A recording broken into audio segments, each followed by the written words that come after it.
नमस्कार मित्रों, मैं पंडित टीश Pandey, astrologer and vastu consultant.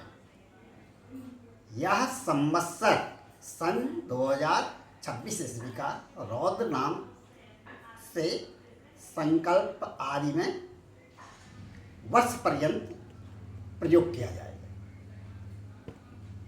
इस वर्ष का राजा जो है बृहस्पति होगा इस संवत्सर का, और मंत्री मंगल। वर्षा का पद जो है रवि को मिला है, सूर्य को मिला है, इसलिए कहीं कहीं पर अतिवृष्टि भी होगी और कहीं कहीं पर सूखा पड़ेगा। फलेश भी जो है चंद्रमा को उनका पद मिला हुआ है। वर्ष पर्यंत रस पदार्थों की भरपूर मात्रा में यातायात रहेगी। अब यहाँ पर मैं संवत्सर के अनुसार सारी राशियों का, 12 राशियों का संक्षिप्त में कुछ वर्णन कर रहा हूँ। जैसे मेष राशि है, मेष राशि वालों के लिए वर्ष का पूर्वार्ध सुखमय रहेगा। मध्य भाग जरा कष्ट आएंगे और उत्तरार्ध भाग सुखमय होगा।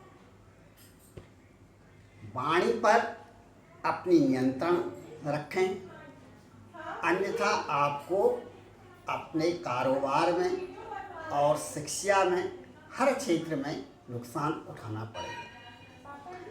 जो बच्चे शादी योग्य हैं उनका शादी का योग इस बार बन रहा है। पढ़ाई लिखाई में अच्छा रहेगा। यह वाद विवाद प्रतियोगिता, उसमें भी अच्छा रिजल्ट मिलेगा। वाद विवाद में आप हमेशा विजयी होंगे।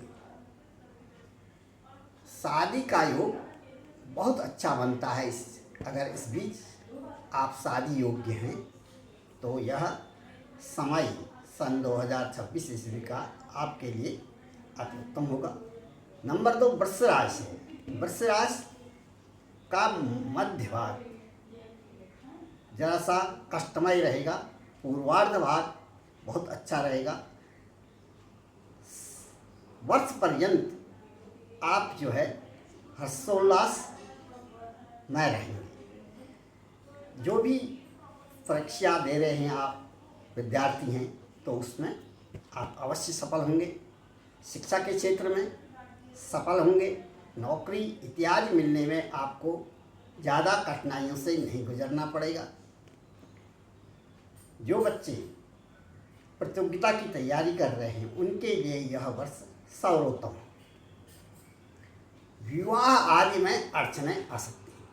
माता पिता का सम्मान करें, माता पिता के नज़दीक रहें।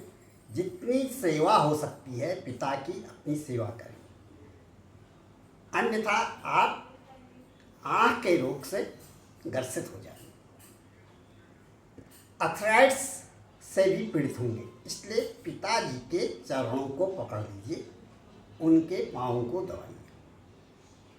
पिता को भरपूर सम्मान दीजिए।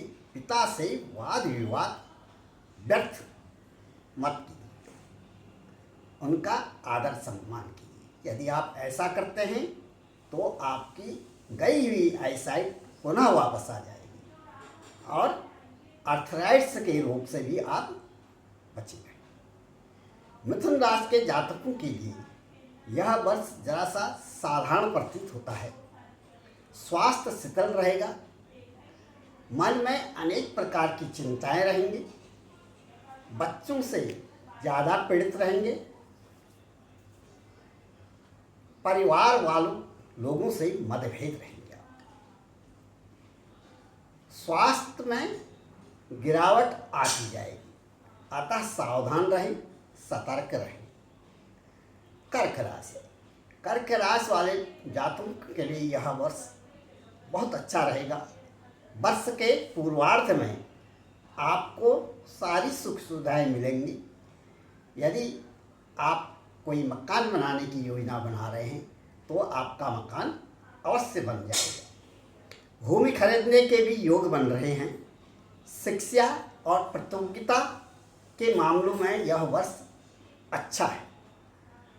यदि आप विवाह योग्य हैं तो इस बीच में आपका विवाह भी हो जाएगा। बुढ़ापा जिन लोगों का है उनका बुढ़ापा बड़े आराम से बीतेगा। अचानक धन आने के संयोग बन रहे हैं। सिंह राशि वालों के लिए यह वर्ष बहुत ही उत्तम है। धन का आगमन होगा, घर में नई खुशियाँ आएंगी, प्रॉपर्टी बनने के 100% योग बन रहे हैं। शादी जो लोग बच्चे शादी करने योग्य हैं उनकी शादी बड़े अच्छे ढंग से संपन्न होगी। नौकरी की तलाश में हैं तो अच्छी नौकरी मिलेगी। व्यापार अगर कर रहे हैं तो व्यापार आपका उच्च स्तर का होगा। धन बहुतायत आएगा, अचानक धन आएगा, सडन धन आने के योग बन रहे हैं। इस बीच आप हर्षोल्लास से प्रसन्नचित्त बनेंगे। कन्या राशि वालों के लिए यह वर्ष जरा सा साधारण प्रतीत होता है। इस वर्ष में आप ज़्यादा से ज़्यादा सूर्य भगवान के मंत्रों का जप किया करें, अन्यथा आपको जकड़न, खांसी, जुकाम, बुखार इस प्रकार के रोगों के होने की संभावना प्रतीत होती है। व्यर्थ वाद विवाद होगा लोगों से, इसलिए कोशिश करें सूर्य को प्रातः उठकर अर्घ्य दिया करें, सूर्य नमस्कार किया करें। सूर्य देव के सामने आप जो है 35 बार गायत्री मंत्र का जप करें। यदि आप ऐसा करते हैं तो आपकी सेहत में सुधार हो। तुला राशि वालों के लिए यह वर्ष अच्छा है। धन आगमन के संकेत मिल रहे हैं, मन में प्रसन्नता होगी, घर में नई खुशी आने के संकेत मिल रहे हैं। कोई नया मेहमान आपके घर इस दाम अवश्य आएगा। बच्चों की शादी आपकी बड़े अच्छे ढंग से निपटेगी। घर में कोई बेरोजगार है तो उसको नौकरी मिल जाएगी। किसी बच्चे का बिजनेस यानी सेटल करना है तो यह वर्ष इसके लिए सर्वोत्तम है।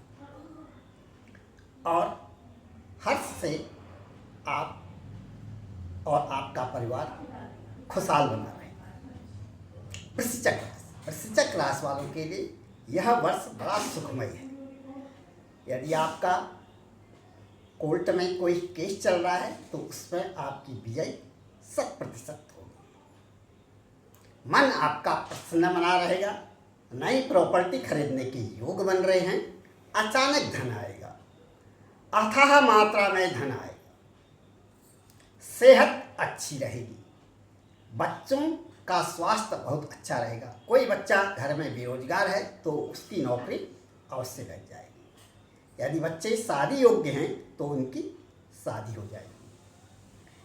अचानक से बहुतायत मात्रा में धन आने के 100% योग बन रहे हैं।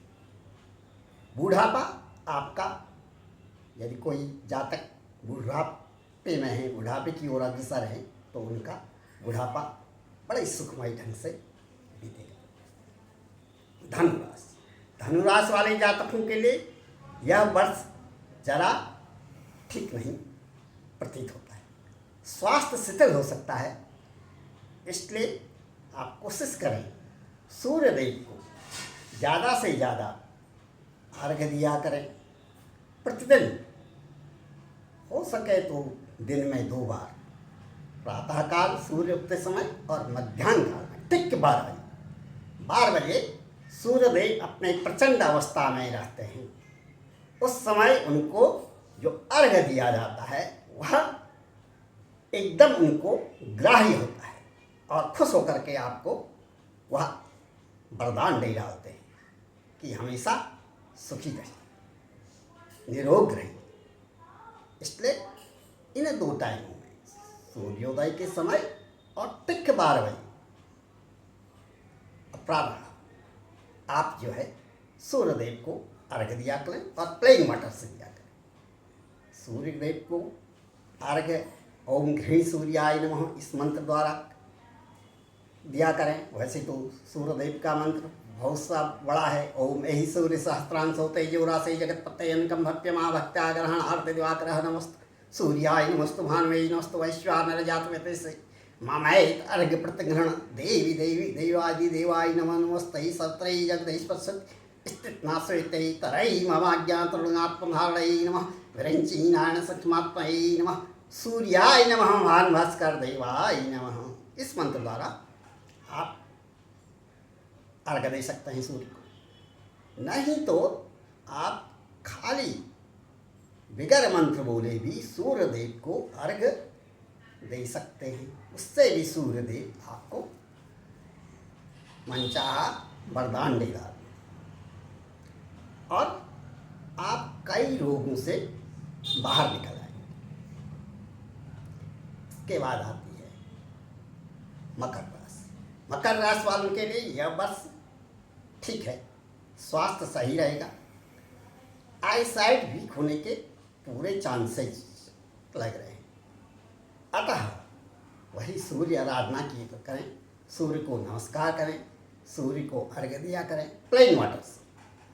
ओम घृणी सूर्याय नमः या सूर्य का और मंत्र है डिटेल मंत्र जो मैं अभी बोला था अगले पिछली राशि में, उसको आप पढ़ के दे सकते हैं। बच्चों का स्वास्थ्य बहुत अच्छा रहेगा। घर में कोई बेरोजगार है पर्सन तो उसकी नौकरी लग जाएगी। कारोबार शिथिल पड़ रहा है तो कारोबार अच्छा होगा। बस अपनी सेहत को लेके जरा सतर्क रहें। कुंभ राशि वालों के लिए यह वर्ष बहुत अच्छा है, स्वास्थ्य ठीक रहेगा। यदि घर में कोई सदस्य बेरोजगार है तो उसकी नौकरी लग जाएगी और नए वाहन खरीदने के पूरे योग बन रहे हैं। इसलिए बहुत अच्छा सा नया वाहन खरीद लें। इसके बाद आता है मीन राशि। मीन राशि वालों के लिए यह वर्ष बहुत अच्छा फल देगा। बच्चे जो शादी योग्य हैं उनकी शादी हो जाएगी। नई संपत्ति खरीदने के योग बन रहे हैं। नया मकान आप खरीदेंगे, प्लॉट बनेंगे। अचानक धन मिलने के संकेत मिल रहे हैं। इसलिए प्रसन्न रहें, सदा सुखी बने रहें। जय माँ वाला।